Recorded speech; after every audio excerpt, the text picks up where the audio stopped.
All right. So, Sean, great to see you. On behalf of Eastern New York Youth Soccer, I would like to thank you for taking the time out to speak with us today. I'm excited because I've known you quite some time now, and I know you've been an exemplary model of how you've responded to COVID-19 and the shutdown of soccer, youth soccer specifically. So, Sean Peckett, President, Director of Coaching, founder of Queensborough United FC, based out of Forest Hills. Thank you very much. The microphone is yours. Tell us a little bit about yourself, about your club, and a little bit about what you've been doing.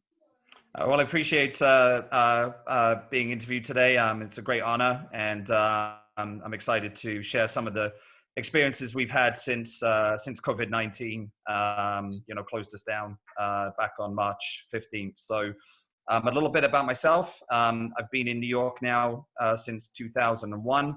I met my lovely wife here in New York, and we got married, and I've loved New York City since 1997 when I first came here. I've lived in and resided in Queens now for the past 18 years. I live in Kew Gardens. It's a great little town. It still feels like part of the city, even though you're out kind of in the suburbs a little bit. But it's been a wonderful experience living here in New York. And I got involved in the soccer community and the youth soccer community here in New York pretty early on, probably back in 2003, 2004. I worked for a couple of recreational programs initially, and then started to learn more about travel soccer, high school soccer, and that intrigued me a lot as I started to explore my coaching career. And I, first initially went into high school coaching and loved every second of that. Very intense environment, high school soccer, very different to what I had grown up with back home in England. And while it was great, and while I loved coaching the games, I found that the season was so short, it was over before you knew it, and I wanted more. So I started to learn what travel soccer was about, and started to explore the world of travel soccer in New York and the clubs and the environment. And I was fortunate enough to get into Manhattan Soccer Club for a decade, and had some great mentors at Manhattan Soccer Club for those 10 years, and coached at high school level, travel team, and met some great families and coached some great kids who went on to play in college, and just a wonderful experience to sort of be involved initially in that environment. And as that progressed, I met other mentors along the way as I took my licenses, and I worked out in Long Island and Westchester, New York City, Queens, all over, and it was just a great experience to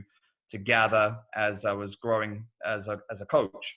And then the opportunity came along to open my own recreational program initially, which this past April just celebrated its 10th birthday. So we're very proud of that. That's called Soccer Friends USA, and that's based primarily in Queens, and we service schools and daycares and the local community with classes for children as young as 18 months all the way up to 14 years of age. And then as the natural progression of that went along, families whose children aged up in that program started to ask us what was next. Their children were passionate about soccer. They wanted more. Did we have a team? Well, at the time we didn't have teams, so we were suggesting clubs and programs for them to move on to. And then eventually we got talked into, opening up our own club. Initially I was happy just doing the recreational side. I had no interest in opening up a travel team program. But it was probably one of the best things that I've done certainly since I've married my wife, I would say, and had my own child, had my son. It's just been a great experience, a positive experience, and I've thoroughly enjoyed it. And that's called Queensborough United Soccer Club. It's an excellent story. It's a long journey. Yes. Great story. I love it. Thank you for sharing that. Can you tell me a little bit more about your club? How many teams do you have? What ages do you range through and whatnot? Sure. So we're a pretty small club, in travel standards, I guess, compared to other travel programs out there. We're still new, obviously.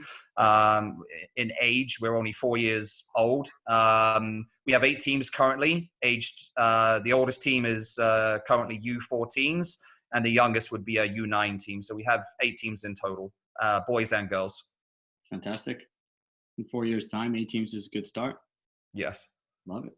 Can you tell me a little bit about like the philosophy of the club, like maybe the mission statement, or what you guys believe in?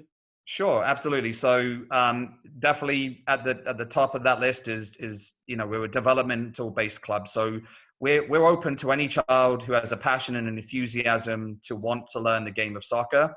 And we believe that we have a team of coaches. As long as the child is genuinely enthusiastic to want to learn the game and be consistent in coming to practices and just thoroughly loves the game, more importantly, then we believe we can coach that child to become a better soccer player.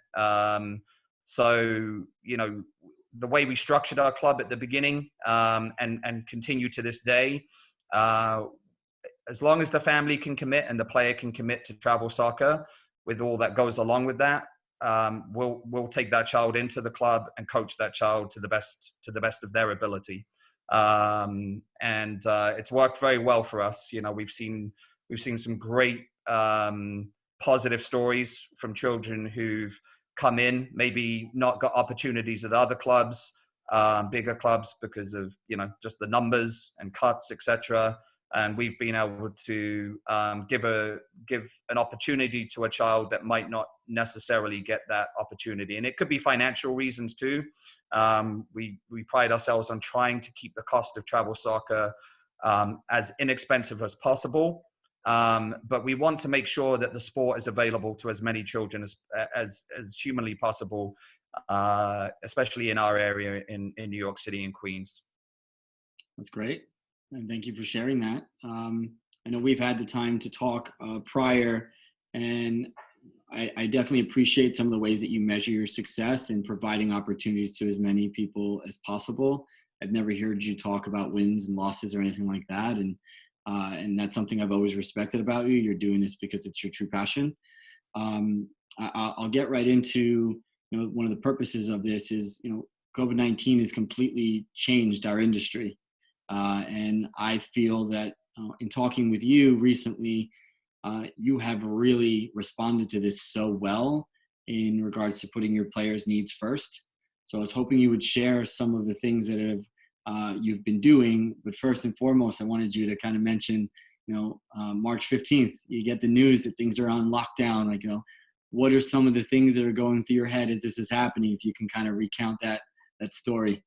Sure. So obviously, probably for the majority of us, right, March 15th, we get the word that, New York City is going to go into a full lockdown and all non-essential businesses are going to close. That was, a very hard week for myself personally, obviously, for my coaches, for the children in the club, for the families. I mean, we're going into the busiest time of the soccer season. And all of a sudden, everything comes to, a sudden halt. I've been running around like a headless chicken for, days and weeks, planning and getting ready and, just kind of preparing myself psychologically for those 3 months that lay ahead from March to June, or 4 months, I guess. And all of a sudden we're told to stop. So that was a very hard week, that initial week, because, it was like, what's going to happen? When can we be open? 1,000 questions from different parents and coaches, and I just had no answers, obviously, at that time, as pretty much, everyone was in that same boat, right? They didn't have an answer to that question of how long and when will we return. So it was a very difficult week, that first week, but we definitely tried to quickly bounce back. And I have to say, right at the top, I've got a great team of coaches who were fully motivated, stayed positive right from the start, and they've been hugely beneficial at this time for this club to continue offering what we're doing now. And I can talk a little bit about that if you'd like me to. Yeah, tell us a little bit about what you've been doing. I know you shared some ideas with me, and I want people to learn from this, because I think there's some really, really valuable ideas that, again, put the needs of the players first. So yeah, sure. So obviously, being in a community and being a community club, we realized that right away we had an obligation and a responsibility to lead from the front, right? So we had to sort of initially, get word out to the families that we were still here. We're still open for, open for practices. We're going to figure out how we're going to do that. So internally, we were asking ourselves, how is that going to work? How often? What technology are we going to use? Is that going to work for everybody? I mean, there were 1,000 questions. But we sat down, we planned it out. And as I said right at the top, I have two coaches who've just been fantastic in this. I have to give them a quick shout out, Coach Oscar and Coach Efreen. They've just been amazing. And they really kind of helped in that first week when I was running around with a million other responsibilities. They kind of got the session started within the second week of the lockdown. So we were locked down on the 15th.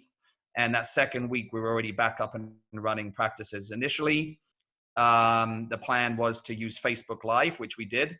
And the coaches were willing to offer practices every day on Facebook from Monday to Friday for 2 hours, for the younger age groups for 1 hour, and for the older age groups for the second hour. And they were going to do that back to back for as long as needed. Whilst the Facebook Live was a terrific idea, it was a way to bring the community together. The kids had fun. The coaches ran great sessions.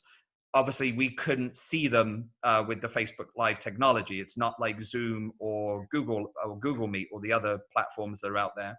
So we quickly came up with an idea after about the third week to transition to a platform like Zoom or like Google Meet, where we could see everybody and they could see each other. We felt that it was important for the children to see their friends, to have some sort of interconnection, going on whilst the practice was taking place. So they could see each other working. And naturally, soccer players at travel level are pretty competitive.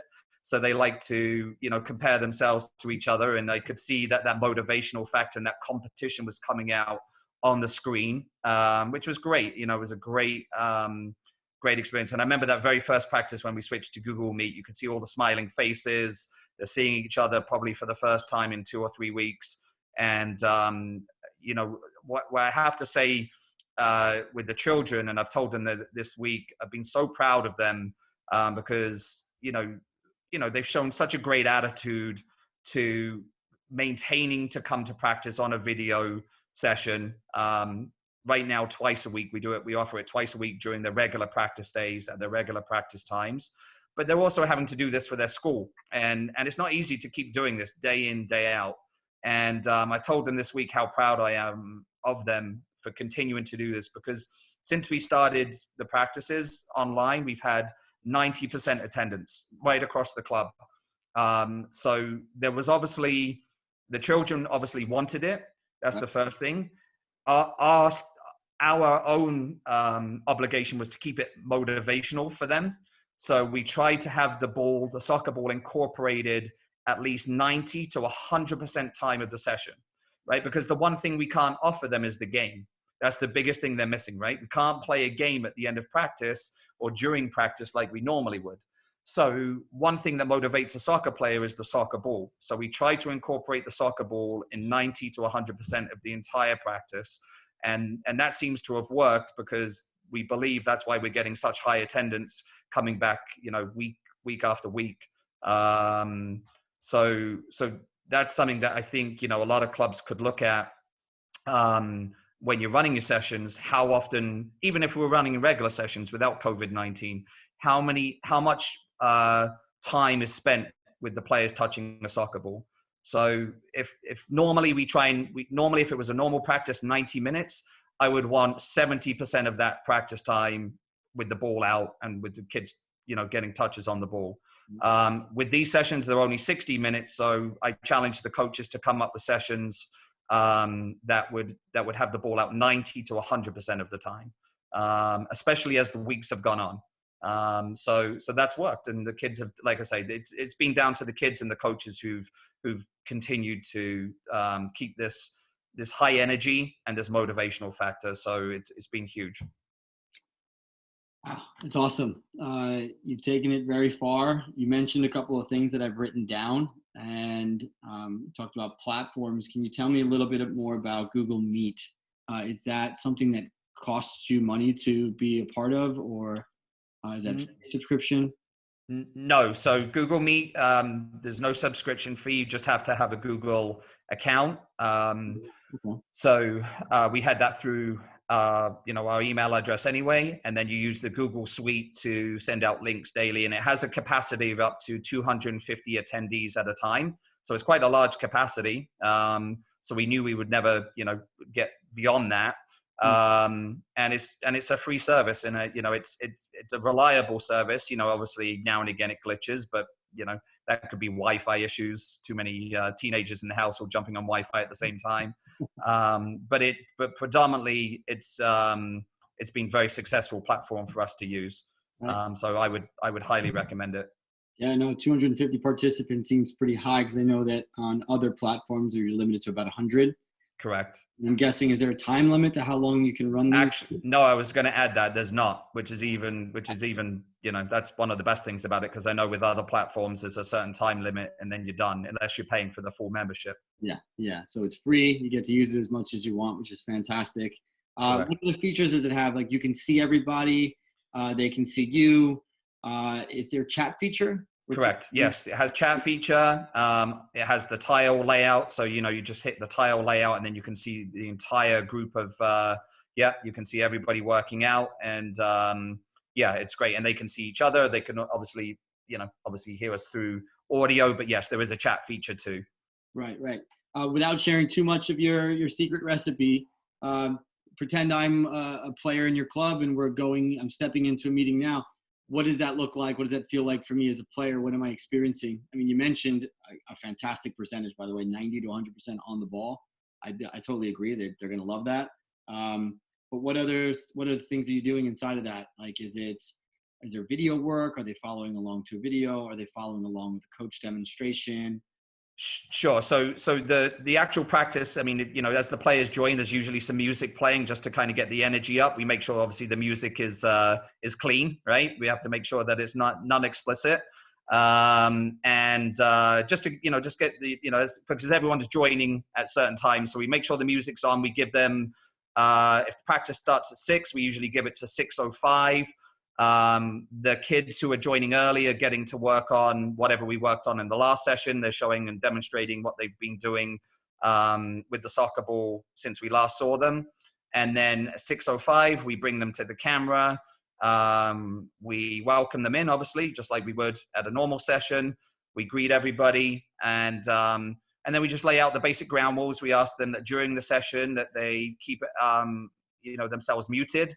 If they need to ask a question, it's better to unmute themselves and just ask a question.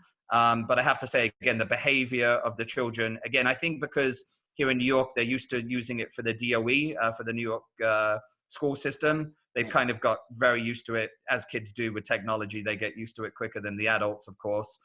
So we lay out the basic ground rules, and then we get into the session. So we sort of talk about, right at the top, we'll talk about our objective, the topic of the session. We'll lay out 2 to 3 coaching points that we're looking for them to hit during the session, and then we'll get into the session itself. So they understand what we're looking for. Again, we keep it short and brief, 2 to 3 coaching points, real basic, and then we get into it. And the main focus, obviously, the challenge for us, especially where we are and especially where our families live, is that we live in 1 or 2 bedroom co-op apartment buildings. So I can tell you from the parents' perspective, they have been amazingly grateful that we're doing anything at all, because they've been stuck in, shoebox apartments now for 9 weeks. They don't have a front yard. They don't have a backyard. The parks are closed. Yeah. And they just have a sidewalk outside their house, which obviously is difficult to do any soccer exercise. So every session that we've had to design has been with in mind that we're working in a 10 by 10 space. Obviously, some kids have more space than others, but that's the challenge that we came up with the coaches to say, whatever session you're designing, you have to use a 10 by 10 space, no bigger than that. And what can we do in that space during an hour session twice a week? And again, my coaches have been amazingly creative. It's challenged me as a coach because I coached the girls team. So it's really had to, I've had to rewire my brain, my coaching brain, to come up with 2 sessions a week for now, 9 weeks of what I'm going to continue to work on with them without being too repetitive and without it being boring, and keep that motivation high for them and my energy high as well. So, those were the challenges that we faced, especially in the apartment buildings that are most, I would say, the majority of our families living in Queens and New York City. Yeah. Oh, that's great. Yeah, 10 by 10 space is not easy to work with. So what a challenge for a coach. And I'm sure the creativity that's coming from some of your coaches. I admire the passion that you guys have. Again, the dedication to your players. One of the things we've been asking ourselves is, how are people staying connected to their kids in their clubs right now? And you're doing a fantastic job. Can they possibly be doing soccer right now? There's the argument of isolated technical training and player-centered environments and decision-making. And, you're making the best of your situation right now, which is fantastic. One of the other questions we've been kind of asking is, like, what are people doing to work with their kids outside of soccer right now?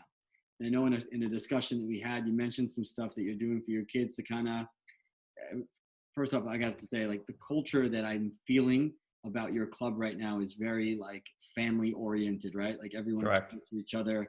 Your coaches are very devoted to the kids, and that's awesome.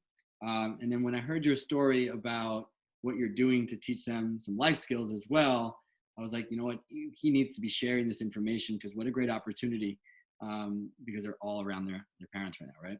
Absolutely. So obviously we know children who play competitive soccer are naturally competitive, right? So we use that competitive spirit that they have to set a challenge for them called the Life Skills Challenge.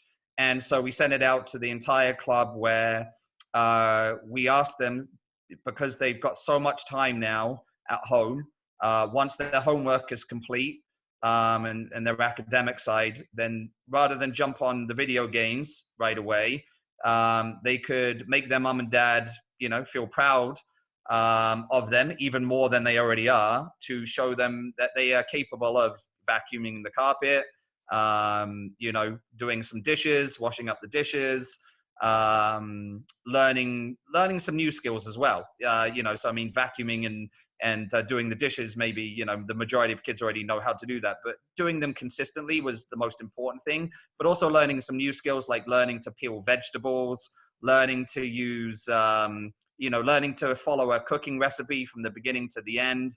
So we've had some great pictures. So obviously the other thing we wanted to do was to see this happening. So we created an album and asked the parents to send in the photographs of the kids doing this. We told them we would get it up. So the kids responded, the families responded. The families were, obviously the parents were psyched about this, because obviously they've been having those battles every day with their child. And now here comes their coaches, their head coaches and their director of coaching, asking them, hey, listen, this is a challenge. You got to do it. Help mom and dad out, make them feel proud. We work as a team on the field, and now it's time to work as a team at home. And that was something that we really felt that we could get behind. Obviously, we lead from the front, so we showed them a couple of examples of our coaches doing some chores at home, right? Sweeping the floor, getting the dinner ready, taking out the garbage, things like that. We even threw in little fun challenges. So what we did, the way we based it, we set 10 challenges a week. So every week we sent them a new set of 10 challenges. So just some offbeat ones. We had them learn to tie a tie. That was something that we felt like kids, they don't go to school wearing uniforms. So we probably felt that it would be a fun challenge to get dad's tie out and, tie a tie for dad. So little fun things like that. And the kids really seem to enjoy it. And again, mom and dad the parents seem to enjoy it as well. So it's been fun, just something to keep them, motivated and busy. It's fantastic. So through these 9 weeks, what would you say you've learned most about your club? Well, I think it goes back to when we first started the club, which was to create a community club that didn't focus on one team, didn't focus on a couple of players. The aim was to focus on everybody and treat everybody equally, within the club, teams, individual players, coaches, families connected to it, and make sure that everyone was respected, everyone was honored for whatever achievements they were setting out, whether it be in practice, whether it be in games, whether it be through individual improvement. And that's something that that was really at the focal point of creating the club. And I think that's what we've seen come out of this now. During this tough time when we're all stuck indoors and we're at home, to bring the community of players together twice a week per team, and to have close to, like I say, 85 to 90% attendance at practice when they're stuck in an apartment building has just been fantastic. And so I think that's what I've learned about our club in the sense that we started out with a mission. We've continued with that mission, and I think it's just holding ourselves to those standards every day, every week. And obviously this challenge has been the greatest challenge for everybody. And we feel if we can conquer this one, then obviously there'll be no stopping us, right? If we can get out the other end of this in one piece, and everyone is healthy and everyone is safe, which is great. That was the other thing, to make sure the families are keeping well. We're very fortunate, as far as we're aware, everybody in our club is healthy and safe at this time. And, obviously we're just looking forward now to getting out the other side of this and seeing the kids in person again. Right. Again, super commendable. It's really great to hear your story, and I hope people can learn from this. Outside of the soccer piece and the life skills and holistic approach that you're using for development at your club, which obviously is your main priority, what are some of the things that you've witnessed, whether from the club or from members of your club, to now engage the community and support wherever possible? I mean, there's a lot of great deeds going on out there with food drives and fundraisers for whatever it may be. What are some of the things that your club's doing to support that? Sure. So what we looked to do right away was to connect back with our sponsors. As I said earlier, one of the important things when we set up the club was not to financially impact families who wanted to join a club such as ours and make it unaffordable. We wanted to make it as affordable as possible, and sponsors have helped us do that. They've right from the beginning. And so what we've done is we've reconnected with our sponsors right away. Some have been with us since the beginning. Some have, just been with us for 6 months, but it didn't matter. We reached out to them and we said to them, listen, whatever we can do to help now, we're here. We can help you. And certainly, again, once we get out the other side of this, then we're here for you. We will bring our members, we'll bring our families, we'll bring our players in to help your business in any way your business needs it, because they're locally based, they're all community based, and they're family orientated. So it matches well with our philosophy as a club. Our families and our members live within 1 mile of their business, and so it's very easy for us to get into their door, into their brick and mortar building once this is over, and stay connected with them while they may be doing things online as well, and letting our community know if they're open for business, what they're offering in terms of their services, and promoting that. And that's something that we thought was important for our local community at this time, at this difficult time for everybody. That's fantastic. And obviously a lot of sad stuff going on with local businesses. So we hope that your local businesses will get through this. Like you said, if we can all get through at the other end of this, we're going to be so much better for it. I appreciate you sharing everything that you're doing with your club. I know some people might keep that a secret. Hey, we don't want anyone to steal our ideas, but right. You mentioned a lot of words that I think resonate tremendously for me. You talked about leading from the front, and you're not just saying that. Everything that you've just described to us is you're truly doing it, and actions without a doubt speak louder than words. So thank you for what you're doing for your membership. It's funny, you said you're proud of them, you're proud of the kids, and there's no doubt in my mind that one day they're going to thank you for what you're doing for them. You're making a huge impact on their lives, so you should be proud of yourself. Thank you. The statement you made resonates big time with me. A big mentor of mine, Vince Gansberg, always talks about, don't forget about the most important team that you coach, the one at home. Mm-hmm. And you're encouraging your players to spend quality time with their parents. I mean, I'm just imagining a young boy with his father spending the time learning how to tie a knot. And I've got little girls, and I've got a 3-year-old. She's asking me to braid her hair right now, and I don't have a clue what I'm doing, but I'm learning how to do it. And at the end of the day, I'm spending some quality time with her, which is great. You're making that possible. So once again, thank you for what you're doing. You have repeatedly shown how you're being innovative.